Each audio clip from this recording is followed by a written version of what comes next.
Man be man is back. Oh, oh my gosh, the ring got messed up. This is a 5 out of freaking 5. It is beat making time. Next week is E3 week. My album comes out next week. I have the leopard. Something is true, something but oh, look at that, my God. This is your boy. All right, ladies and gentlemen of the YouTube citizens, y'all know who this is. This is your boy Dash True and Find Out. Back at it with another Pokemon Unite commentary gameplay video for you guys, and you know I have to talk about it because obviously this is a channel where a lot of things is covered, music, sports, but I want to say first and foremost, gaming. So last week Thursday we had the Gaming Awards, so it makes sense for me to talk about, you know, the stuff that's been going on with the Gaming Awards, because it's been a talk for a few days now, and of course I had to put in my 2 cents on everything. So first and foremost, let's start off with the #1 controversy that happened at the Game Awards, and that was when some kid hopped up on stage doing the presentation of Game of the Year, which we'll get to in a second, and he basically said, I want to nominate this award to my Reformed Orthodox Rabbi, Bill Clinton.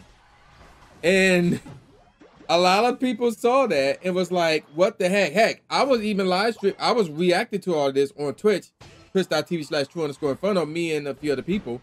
And we was like, wait a minute, did he say Bill Clinton? It was funny. And then the next day, we found out what really went down. So yeah, some pretty funny stuff right there. And basically, according to the host, and I think this is the founder, I don't remember what his actual role is, and I'll talk about him in the past too, Jeff Keighley, he basically said in the tweet, like, I think 10 minutes or so after the Game Awards ended, the individual who interrupted our Game of the Year moment has been arrested. Well, to be accurate, the individual who interrupted our Game of the Year moment has been detained. He wasn't arrested, he was detained. So let me see. The LA, and this is the article from Kotaku.com, which has some issues themselves, but they tend to be on point at times. They basically said, when asked about what transpired after the incident, the LAPD Media Relations Office contradicted Keeley's accounts, and again, I'll just say that right here, saying the report has been taken, but no arrest was made. When asked to square that, a spokesperson for the Game Awards provided a more detailed account. They said Evan, or even, that's the kid name who mentioned the whole Bill Clinton thing. Actually, his real name is Matten Even.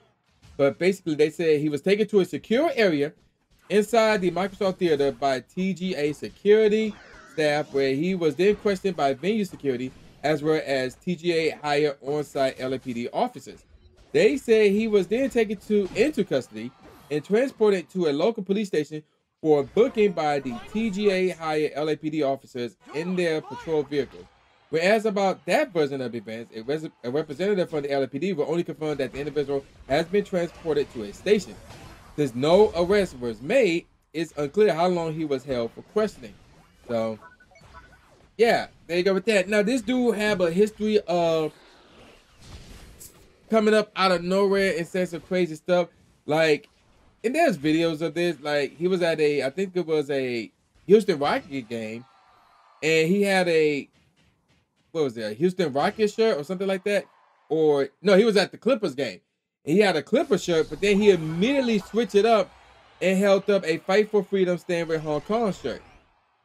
So that was some interesting stuff right there.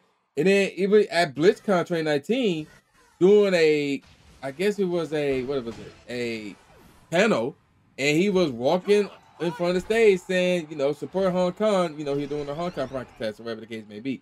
So he had a history of doing this, although I wouldn't necessarily call him trolling in those instances, maybe, possibly, I don't know, because of the, you know, how severe that was at that time. So there's that. So yeah, it was pretty crazy. It was pretty crazy. So now let's get to the awards. So best adaptation or adaptation, excuse me. So basically, this is celebrating game-inspired projects across entertainment, including TVs, movies, comics, and more. And Arcane, how you pronounce the name or show, League of Legends won that one over Cyberpunk's Edge Runners, the Cuphead show, the movie Sonic the Hedgehog 2, and the movie Uncharted. Now, I did see Sonic the Hedgehog 2 and Uncharted. I knew about the Cuphead show, and I kind of knew about Cyberpunk Edge Runners, but the whole League of Legends show I didn't know about, but I heard it was really, really good, so I'm not going to trip off of that. The most anticipated game was won by Legend of Zelda Tears of the Kingdom, as they took that award over Final Fantasy 16, Hogwarts Legacy, Resident Evil 4, and Starfield. First of all, there was no way Starfield was going to win that one. Like, no, it was not going to win that. But yeah, Zelda obviously going to win that one. No doubts about it. Moving on. Best esports team. I'm not really concerned with that, so we're going to move on. Best esports game. I'm not concerned with that either. Best esports event. I'm not really all that concerned about that. Best esports coach, same thing. Best esports athlete, same thing. Content creator of the year, again, I'm not really all that concerned with that as well. Oh, here we go. Best multiplayer game. And Splatoon 3 won that one, and I will admit, that was a bit of a shocker. There was a lot of great candidates there. Call of Duty Modern Warfare 2. I heard the game is actually good this year. Multiverse, that was a good game, you know, at the time. Overwatch 2, same thing with that. And Teenage Mutant Ninja Turtles Shredder's Revenge. That was the only one that I played, and I really enjoyed that one. So, for Splatoon 3 to win it is pretty remarkable, especially over Multiverse and Call of Duty Modern Warfare 2. Especially since Modern Warfare 2, I think that's the one that came out recently in comparison to the other four. So, very interesting stuff there that Splatoon 3 won that one. But I'm not mad at it. I'm not mad at it at all. Best sim/strategy game. Magic. I mean, that one went to Mario plus Rabbids Sparks of Hope. I was not familiar with the other games like that. So this one, it was like, okay, bland. No big deal for me. Best sports/racing game. Now, this one, I do have some questions about. Gran Turismo 7 won it. And I'm like, wait a minute, that game was trash. I mean, Forza should have made this list. If Forza was on this list, Forza would have won it. But that one got it over F1 2022, FIFA 23, Ollie World, and here's the one that I was shocked to be nominated, NBA 2K23. Even though the game, if I remember correctly, I heard the game was somewhat good this year, but I haven't heard much about it in a long time. So I'm not sure that should have been nominated, but Forza should have been on this list. And if Forza was on this list, Forza would have won it. But that was weird. Oh, wait, unless Forza came out last year. If Forza came out last year, I think it did came out last year, if I remember correctly. Then never mind. But either way, I still wouldn't give this award to Gran Turismo 7. I don't know who would have got it, but it wouldn't have been Gran Turismo 7. Moving on. Now, I was really happy about this one. Best family game. Kirby and the Forgotten Land won this one. And I actually played this one. This was actually my first ever Kirby game. And I played it on stream at twitch.tv/Inferno. Great game. Really liked it. And that one beat Lego Star Wars, The Skywalker Saga, Mario plus Rabbids Sparks of Hope, Nintendo Switch Sports. I need to get back on that, by the way, and Splatoon 3. So I'm happy that Kirby got that one right there. Best fighting game. And the nominees was horrible. I have no clue what DNF Duel is. And then you got JoJo's Bizarre Adventures, All-Star Battle R, The King of Fighter 15, Sifu, which is, I wouldn't necessarily call that a fighting game. So I don't know why that's there. And Multiverse, which one? Multiverse one. I had no problem with that at all. Now, here's where things gonna get interesting. Best RPG. Elden Ring won that one over Live Alive, Pokemon Legends, Arceus, Triangle Strategy, and Xenoblade Chronicles 3. I had no problem with that whatsoever. Best action and adventure game. That went to God of War Ragnarok over A Plague's Tale Requiem, Horizon Forbidden West, Stray, and Tunic. So that's like 1-1 for God of War, by the way. 1-1 for Elden Ring. Best action game went to Bayonetta 3 over Call of Duty Modern Warfare 2. Again, I don't know why that's here. Well, I mean, I guess whatever. Okay. Neon Wright, had no clue what that is. Seafood, more like it. Okay. And Teenage Mutant Ninja Turtles Shredder's Revenge. Bayonetta 3 winning this one. I had no problem with that whatsoever, despite the controversy. But it was funny. But nevertheless, it is what it is. Moving on. This is interesting. Innovation and accessibility. Recognizing software and or hardware that is pushing the medium forward by adding features, technology, and content to help games be played and enjoyed by an event writer audience. And God of War Ragnarok won this one. And it took it over as Dusk Falls, Returnal, Monkey Land, The Last of Us Part 1, I don't know why that's here, and The Quarry. And there was really, I mean, I don't know what, I guess, I have no clue, but okay. So, God of War got 2 out of 2 so far. Moving on. Best VR/AR game, that went to Mars Book 2 over Among Us VR. We're going to move on from there. Best community support, that's Final Fantasy XIV Online.